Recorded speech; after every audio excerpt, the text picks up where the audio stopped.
Manusia mengalami kebingungan, kegalauan, dan semacamnya disebabkan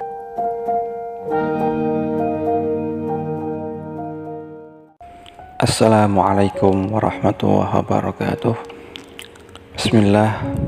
Manusia mengalami kebingungan, kegalauan, dan semacamnya disebabkan karena kelengahan atau kondisi lupa yang ia tidak sadari.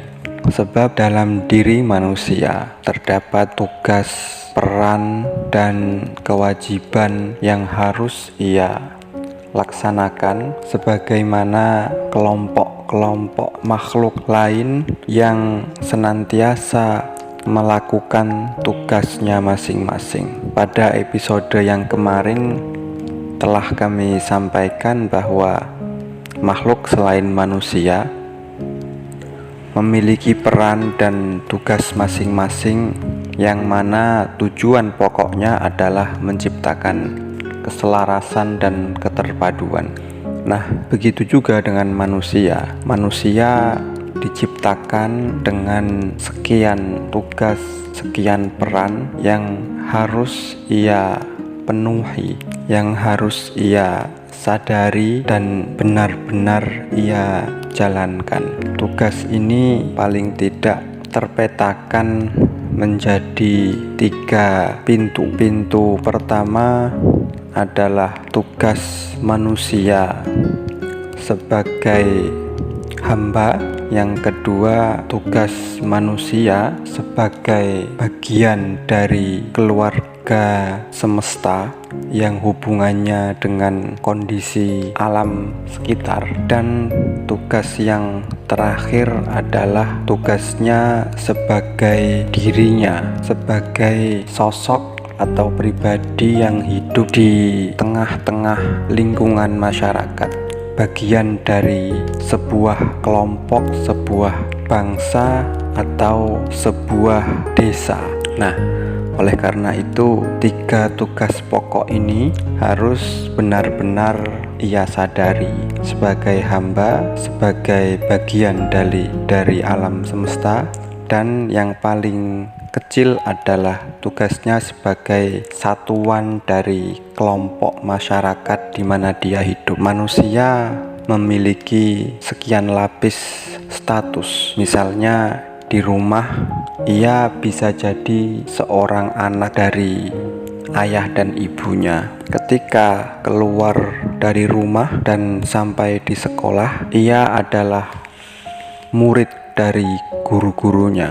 Nah, ketika dia berkumpul bersama kawan-kawannya, dia adalah bagian dari komunitas di mana ia bergaul dan saling berinteraksi, saling berhubungan.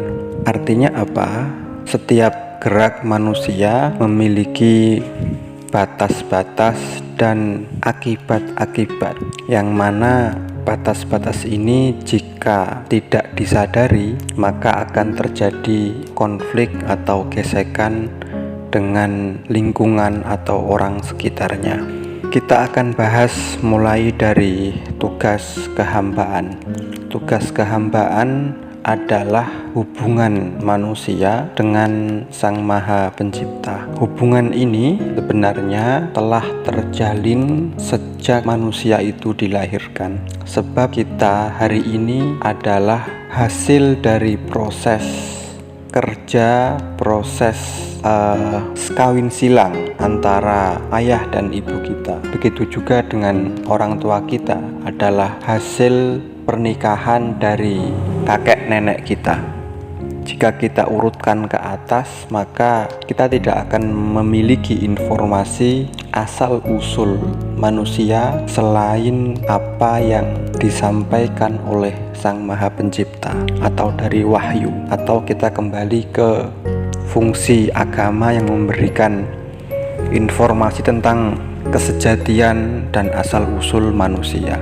Maka manusia secara fitrah akan selalu mencari siapa dirinya, untuk apa ia diciptakan dan akan kemana dia kembali. Jika pertanyaan ini riskan atau belum terjawab, maka bagaimanapun tinggi status manusia tersebut, bagaimanapun tinggi ilmu orang tersebut, bagaimanapun banyak harta orang tersebut, ia pasti memiliki secercah kegelapan yang butuh untuk disinari, yaitu tentang asal-usul kejadiannya.